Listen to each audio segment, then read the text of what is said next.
ሰላም ጤና ይስጥልኝ ውድ የተጓዥ ሚዲያ ቤተሰብ እንደምን ከረማችሁ። በመላው ዓለም የምትገኙ የክርስትና እምነት ተከታዮች በሙሉ እንኳን ለ2018 ዓመተ ምህረት የመስቀል በዓል በሰላም በጤና አደረሳችሁ እያልን የመስቀልን በዓል ምክንያት በማድረግ በመስቀል ዙሪያ ላይ የሚያጠነጥኑ መርሃ ግብራትን ይዘን ቀርበናል። እናንተም አብራችሁን እስከ መጨረሻው ድረስ እንደምትቀጥሉ ተስፋ እናደርጋለን። በድጋሚ መልካም በዓል ይሁንልን። መልካም ቆይታ። መስቀል ብርሃን ለሁሉ ዓለም መሰረተ ቤተ ክርስቲያን መስቀል ብርሃን ለሁሉ ዓለም መሰረተ ቤተ ክርስቲያን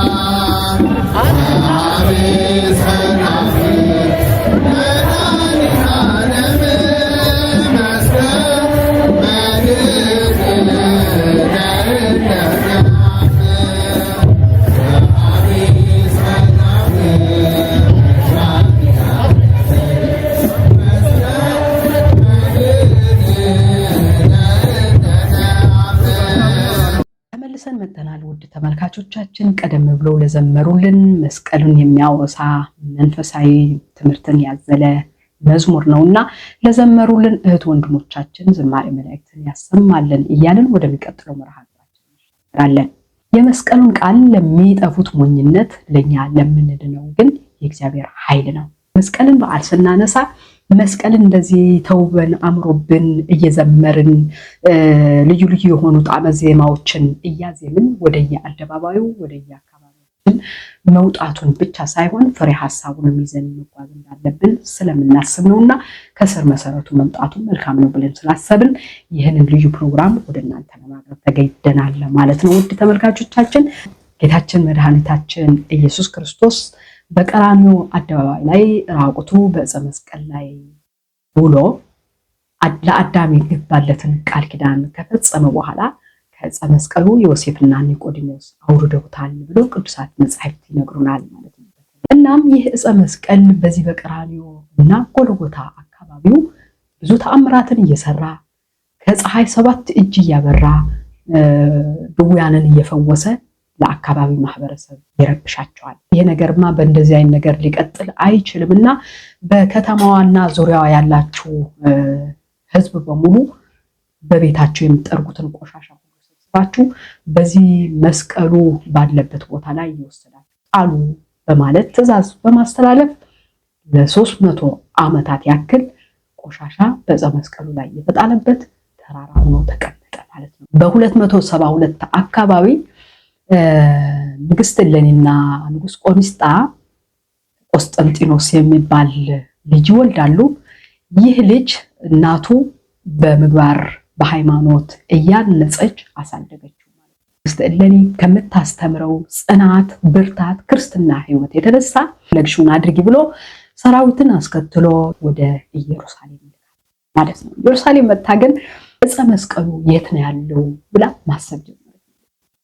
ከዚህ የተነሳ አንድ አረጋዊ ሽማግሌ ኪራኮስ የሚባል ሽማግሌ ታገኛለች። አባቶቼ እንደነገሩኝ ከሆነ በዚህ ዙሪያ ላይ ያሉት 3 ታላላቅ ተራሮች መካከል አንዱ እንደሆነ ነው የነገሩኝ ወላጆቼ ብሎ ለንግስት እሌኒ ጥቆማ እንዲህ ከሆነማ ብላ እንጨት አምጥታ እሳት ለኩሳ በእሳቱ ላይ ዕጣን ጨመረችበት። ጥበቧን እንግዲህ እግዚአብሔር እየገለጸላት በጥበብ እየተመራች ስለነበረች ቅድስት እሌኒ ማለት ነው። ይህንን ያጨሰችውን ጭስ ወደ ሰማይ አርጎ ተመልሶ ወደ አንዱ ተራራ የክርስቶስን ዕፀ መስቀል ወዳለበት ተራራ ላይ ወረደ እና ተተክሎ አሳያት ማለት ነው። መስከረም 16 ማታ ላይ ደመራው የደመረችው ምልክት ያየችበት መስከረም 16 ሆኖ መስከረም 17 ላይ ቁፋሮ አስጀምረዋለች ማለት ነው። ለንግስት እሌኒ የሰጣትን ጥበብ በሁላችንም ላይ ይደር እያልን ከትንሽ ደቂቃ በኋላ ተመልሰን እንመጣለን። አሁንም በድጋሚ መልካም በዓል፣ መልካም ቆይታ። የምትፈልገውን የመሳሪያ አይነት በሙሉ ማለትም መንፈሳዊ መሳሪያም ሆነ አስፈላጊ ሆነውን ለምትጠቀማቸው ነገሮች አስቤዛም አሟልቶ ወደ ኢየሩሳሌም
ተመልሰን መጥተናል። እንግዲህ እንደምትመለከቱት እንደምትከታተሉት ከሆነ መስቀልን በዓል ምክንያት በማድረግ ልዩ ፕሮግራማችንን እናንተም እንደወደዳችሁት እንደዚሁ አብራችሁን እናደርጋለን። ወደሚቀጥለው ሀገራችን እንሸጋገራለን ማለት ነው። በኢትዮጵያ እንደዚሁም በመላው ዓለም የመስቀል ደመራን በዓል በልዩ ልዩ ሁኔታ ይከበራል ማለት ነው። ለምሳሌ በመላው ዓለም የሚገኙ ኦርቶዶክሳውያን ማለት ነው መስከረም 4 ጀምሮ እስካሁን ድረስ እየተከበረ መጥቷል ማለት ነው። ያ ማለት በፈረንጆቹ ከመስከረም 14 እስከ መስከረም 27 ባለው ጊዜያት ማለት ነው ተመልካቾቻችን። እና ይህንን የሚያከብሩትም በተለያዩ ዓለማት ማለትም አሜሪካን ጨምሮ አውስትራሊያ፣ ግሪክ፣ ጣሊያን፣ ዩኬ እንደዚሁ ሶሪያ፣ ሲሪያ፣ አርመን፣ ኢራቅ፣ ኢራንን እና በተለያዩ ዓለም የሚገኙ የክርስትና እምነት ተከታዮችን በደመቀ ሁኔታ እያከበሩት ይገኛሉ ማለት ነው። ውድ ቤተሰቦቼ ይሄ የደመራውን በዓል በኢትዮጵያ ብቻ ነው ብለን እንዳናስብ የሚያደርጉን በጣም የሚገራርሙ በተለያዩ ቦታዎች የሚከበሩ የመስቀል በዓልን አከባበር ድንቅ የሚያሰኝ ነገር ነውና ካገኘኋቸው የማህበራዊ ሚዲያ ውስጥ መካከል የተወሰኑትን ወደ እናንተ ለማጋራት ወደድኩኝ ማለት ነው። በሰሞኑ ሲከበር የነበረው የመስቀልን በዓል በሲሪያ አካባቢ በጣም የሚደንቅ ሁኔታ ነው። እንደኛ ልክ እንደ ኢትዮጵያውያን ደመራን ደምረው እንጨትን ክበው በውስጡ እሳትን በመለኮስ በጣም በሚደንቅ ሁኔታ ችቦውን አብርተው ሲያከብሩት ይታያል። ከዛም ባሻገር ደግሞ በትልቅ መስቀል ሰርተው መስቀሉን ከፍ በማድረግ ከስሩ ብርሃኑን እንዲያበራ በማድረግ በተለያየ ችቦና በተለያዩ ሮኬቶች እያከበሩት ነበር ማለት ነው። አሁን ሰሞኑን እያየሁት የነበረው እንደዚሁም በተመሳሳይ በአሜሪካ ውስጥም እንደዚሁም በማክበር እንደዚሁ በማድረግ በማሰብ አክብረውታል ማለት ነው። በዩኬም እንደዚሁም የእሳቱን ፍም በእቃ ውስጥ አድርገው በላዩ ላይ ችቦን ተክለው እንደዛ አድርገው ያከበሩበት ሁኔታ ታያላችሁ ማለት ነው። እና በጣም የሚደንቅና ደስ የሚል እንደዚሁም ደግሞ በክርስትና ሕይወታችሁ እንድትኮሩ የሚያደርጉ ናቸው ማለት ነው። እንግዲህ ኢትዮጵያ ብቻ ናት ስለ ሃይማኖት ተኮር የሆኑ ትራዲሽናል በዓላትን እያከበረች የምትገኘው ለሚሉ ማህበረሰብ ይህን ነገር እንዲደርስ እንደዚሁም ደግሞ ማስተዋሉን እንዲሰጣቸው ለማለት ነው። ወደ ሀገራችን ኢትዮጵያ ስንመጣ አዲስ አበባን ጨምሮ በመላው ሀገሪቷ በደመቀ ሁኔታ የመስቀል በዓልን ይከበራል። ወደ ትግራይን ልውሰዳችሁና የትግራይን አከባበር በተለይም በመቀሌ ጮማ በሚባለው ቦታ ተራራ ላይ ካከበሩ በኋላ ማታ ወደ ቤታቸው ሲወርዱ ቹቦ ሁሉንም ህዝብ ቹቦውን ለኩሶ እንደ ሰንሰለት ተያይዞ እየዘመረ ይወርዳል እና ያንን ምናልባት ስክሪኑ ላይ እየታያችሁ ከሆነ አላውቅም፣ ያንን የሚፈጥረው ድባብ እውነትም ክርስትና ብቻ እንጂ ሌላ እምነት ተከታይ አለ የሚያስብልም አይደለም። በጣም ደስ የሚል ነገር ነውና ይህን ነገር እንዲቀጥል እንደዚሁም ደግሞ እንዲበረታታ ነው። እንግዲህ ስለ መስቀል በኢትዮጵያ አከባበር ምን ይመስላል የሚለውን በአጭሩ ይህን ያክል ካልናችሁ ቀጣዩ ፕሮግራም ቤት ደቂቃ በኋላ እንመለሳለን።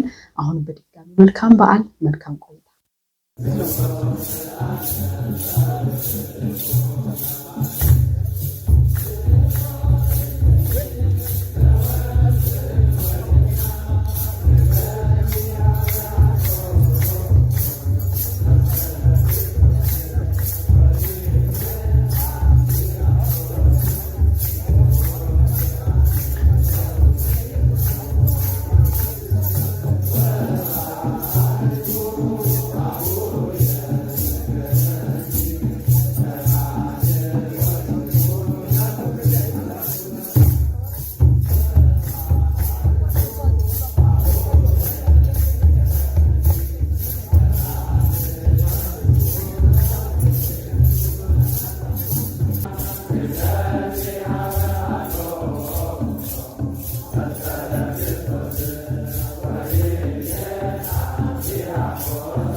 መልካም ውድ ተመልካቾቻችን አሁንም ተመልሰን መጥተናል። እንግዲህ የመስቀልን በዓል በአጠቃላይ አከባበሩ እንደዚሁም ደግሞ ይዞታው ምን ይመስላል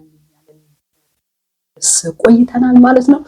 የመስቀልን በዓል ስናነሳ መቼም ግሸን ደብረ ከርቤ ሳናነሳ አናልፍምና እዛ መስቀሉ እንደሚታወቀው በንጉስ ድርጣድስ ዘመን ማለትም በህርቃን ዘመን ተብሎ በሚታወቀው ጊዜ በፋርሱ ዘመን ማለት ነው እዛ መስቀሉን ሲሻሙት ለአራት ቦታዎች ወይም ለአራት ሀገራት ተከፋፍለው እንደወሰዱት ታሪክ ይናገራል። መጽሐፈ ጢዮፍት ትናገራለች ታስቀምጣለችና ከነዚህ መካከል ለአፍሪካ፣ ለኤዥያ፣ ለምዕራቡ ዓለምና ለሩቅ ምስራቅ ሀገር ብለው አስቀምጠውታል ማለት ነው። ለአፍሪካ የደረሰውን ግማደ መስቀል ወደ ግብጽ ሄዶ በግብጽ ቦታ እንዲቀመጥ ተደርጓል ማለት ነው። ያም ማለት ደግሞ ሲከፋፈሉት የተለያዩ ንዋያተ ቅዱሳት እንደዚሁም ደግሞ የኢየሩሳሌምን ቅዱስ አፈርና ቅዱስ ጸበሉን አያይዘው የተለያዩ ቅዱሳንን አጽምም ጭምር አድርገው ነው የተከፋፈሉት ወደ የቦታቸው ወስደው ለበረከት ያስቀመጡት ማለት ነው።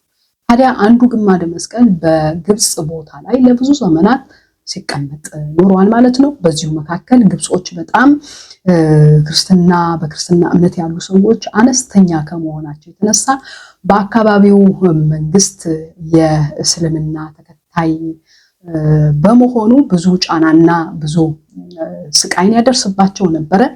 ይህንን በማስመልከት በጊዜው የነበሩት አፄ ዳዊት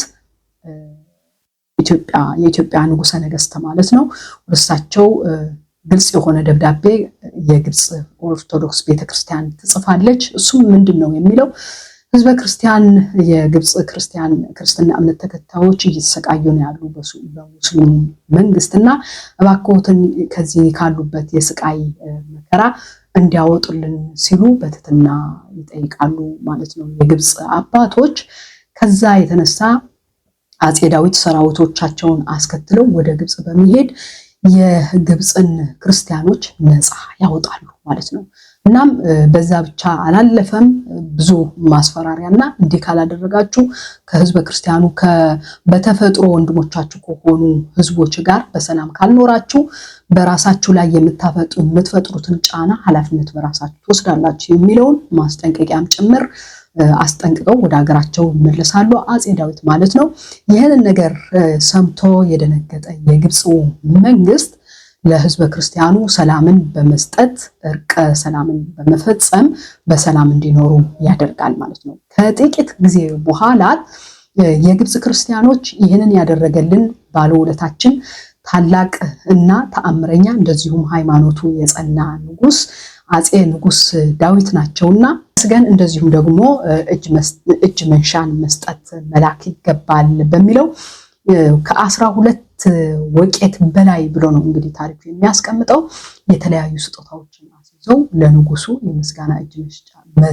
የምስጋና እጅ መንሻ ይልኩላቸዋል ማለት ነው። ንጉስ ዳዊትም ይህንን እጅ መንሻ አይተው መልሰው ደብዳቤ ይጽፉና የላካችሁትን ነገር አመሰግናለሁ አይቼዋለሁ፣ ነገር ግን የላካችሁትን ነገር መልሼ ወደ እናንተ ልኬዋለሁ። ፈቃዳችሁ እስከሆነ ሀገሬ በልዩ ልዩ ረሃብና ቸነፈር እየተሰቃየች ትገኛለችና እንድትባረክ እንድትቀደስ ይሄ ረሃብና ቸነፈሩ መከራውንም እንዲርቅላት ዕፀ መስቀሉን በትልኩልኝ በትሰጡኝ ነው የምመኘው የምፈልገው የሚለውን መልእክት አያይዘው ይልካሉ ማለት ነው አጼ ዳዊት። ከዚህ የተነሳ የግብፅ ክርስቲያኖች እንደዚሁም የሃይማኖት አባቶች ተሰባስበው እንዲህ ከሆነማ ይህ ታላቅ የሃይማኖት አባት ነው፣ ፍትህ ያለው ሰው በመሆኑ ለኢትዮጵያውያን ይህን ዕፀ መስቀል ይገባቸዋል፣ ምንም ሳናስቀር በሙሉ ያለውና አብሮ የመጣውን ከኢየሩሳሌም ቅርሶችን ሳይቀር አያይዘን መላክ አለብን በሚለው ያንን ቀድመው የላኩት 12 ወቄት የሚያክል እጅ መንሻንም ጭምር አሲዘው የኢየሩሳሌምን አፈር ልዩ ልዩ ከቦታው ከተለያዩ ቅዱሳት መካናት የተሰበሰበ የእምነት አፈር ማለት ነው። እንደዚሁም የዮርዳኖስ ጸበልን እንደዚሁም የተለያዩ የክርስቶስ ያለበሱትን ከለሜዳውንም የሐሞት ያጠጡበት የመጠጫ ጽዋውንም ሳይቀር ለእያንዳንዱ ብዙ ቅርሳቅርስን አሲዘው ወደ ኢትዮጵያ እንዲመጣ ይልካሉ ማለት ነውና ሲልኩ ወዴት ነው ያመጡት? ወደ ሲናር የሚባል በረሃ ቦታ ላይ ያደርሱታል። ይህን ነገር አጼ ዳዊት ይሰማሉ። አጼ ዳዊትም በታላቅ ምስጋና ግብፅን ያመሰገኑ ወደ ሲናር በረሃ ሄዳሉ። እዛ ሄደው መስቀሉንና ልዩ ልዩ ንዋያተ ቅድሳትን ይዘው ወደ ሀገራቸው ሊመለሱ ሲሉ በመሃል እዛ ቦታ ላይ ያርፋሉ አጼ ዳዊት ማለት ነው። አጼ ዘርዓ ያዕቆብ ከነገሱ በኋላ የአባታቸውን የነበረውን ራዕይ ለማስቀጠል ወደ ሲናር በረሃ በመሄድ ዕፀ መስቀሉንና እነዛ ልዩ ልዩ ንዋያተ ቅድሳትን ይዘው ይለናል እንግዲህ ታሪኩ እና ሰፋ ያለ ነው። ይሁን እንጂ ወደ ኢትዮጵያ ከመጣ በኋላ ዕፀ መስቀሉ ለ3 ዓመት ከ3 ወር ያህል ኢትዮጵያን ዙሮታል ብሎ ነው መጽሐፈ ጤፉት የሚያስቀምጠውና በደቡብ ወሎ ዞን በአምባሰል ወረዳ የምትገኘዋ በተራሮች መካከል ላይ የተከበበችዋ አንድ መስቀለኛ ቦታ አለችና ወደዛ ቦታ ሲደርሱ ልክ ከላይ ብቅ ብለው ሲያዩት እውነትም መስቀለኛ ቦታ ሆና ለመስቀሉ ማረፊያ አመች የሆነች ቦታ መሆኗን በጣም ተደሰቱ። ደስ አላቸው ንጉሱ ዘርዓ ያዕቆብ ይላል እንግዲህ ታሪኩ ነውና እኚህን ንጉስ ቀጥታ ወደ መስቀሉ ወደ ግሸን ደብረ ከርቤ ይዘውት ወጡ። ከወጡም በኋላ የሚያስቀምጡበት ቦታ ወደ 2 ቦታ ላይ ቆፍረዋል። አንዱ ቦታ ቆፍረው ሊያስቀምጡ ሲሉ መሬቱ ተንቀጠቀጠ። ሁለተኛው ቦታ ደግሞ ቆፍረው ሊያስቀምጡ ሲሉ አሁንም መሬቱ ተንቀጠቀጠ። ቻለው መስቀሉ ላይ በመጨረሻ ላይ ፈቀቅ አድርገው ወደ አንዱ ቦታ ሊቆፍሩ መስቀሉን ይዘው ሲሄዱ መስቀሉ ሳይቆፍሩ መሬቱ በእግዚአብሔር ኃይል ተሰንጥቆ መስቀሉ ወደ ምድር እንዲገባና መሬቱን ቆፍሮ እንዲቀመጥ ሆነ ይላል። በእንደዛ አይነት ሁኔታ እንግዲህ መስቀሉ በግሸን ደብረ ከርቤ ተቀምጧል ማለት ነው። ውድ ተመልካቾች እንግዲህ ይሄንን ካል የግሸን ደብረ ከርቤን አመሰራረት አመጣጥ እንዴት እንደሆነ ደግሞ ከዚህ ከአፍታ ቆይታ በኋላ እንነጋገርበታለን። አሁን መልካም በዓል ይሁንልን።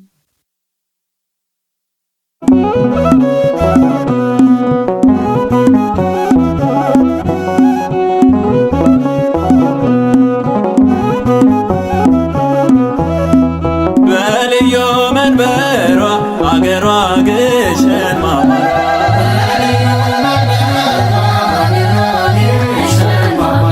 በልዩ መንበሯ አገሯ ግሸን ማማሯ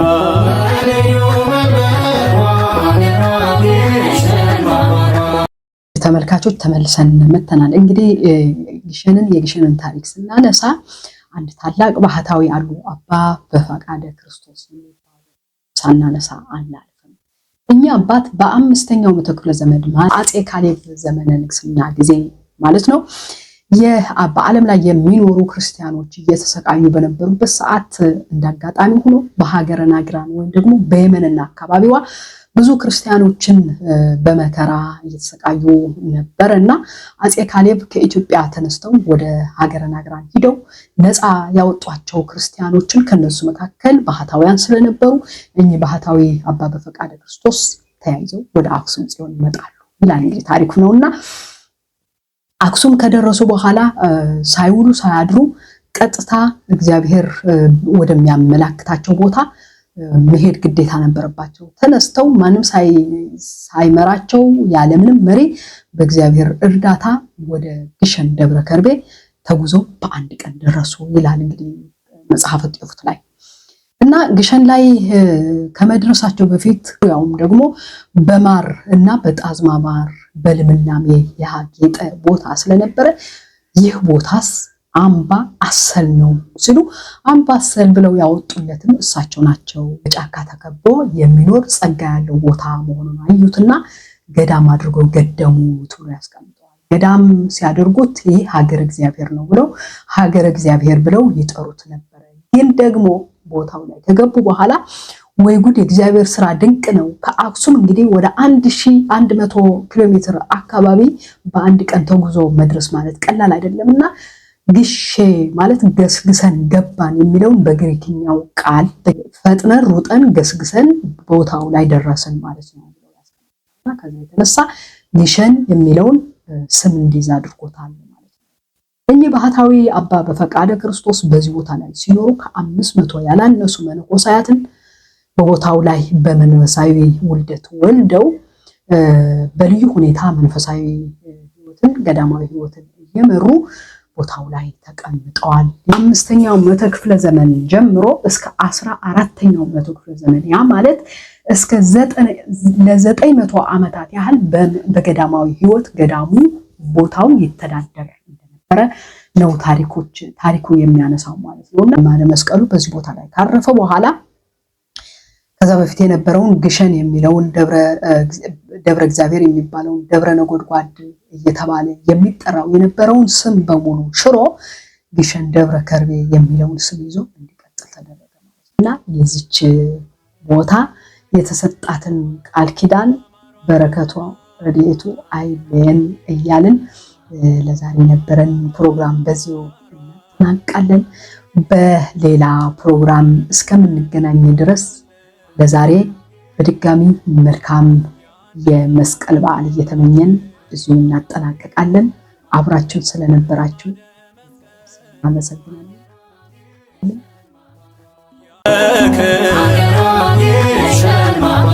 በልዩ መንበሯ አገሯ ግሸን ማማሯ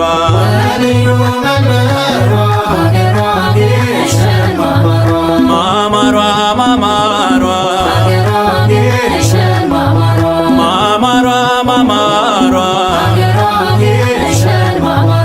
አንበር መስቀልየ በዲበ መስቀል ዘረ ያዕቆብ ያየ መንበረ ልዑል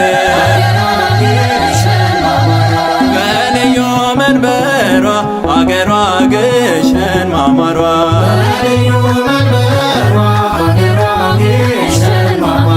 በአስራት አገሯ ጻድቃኔ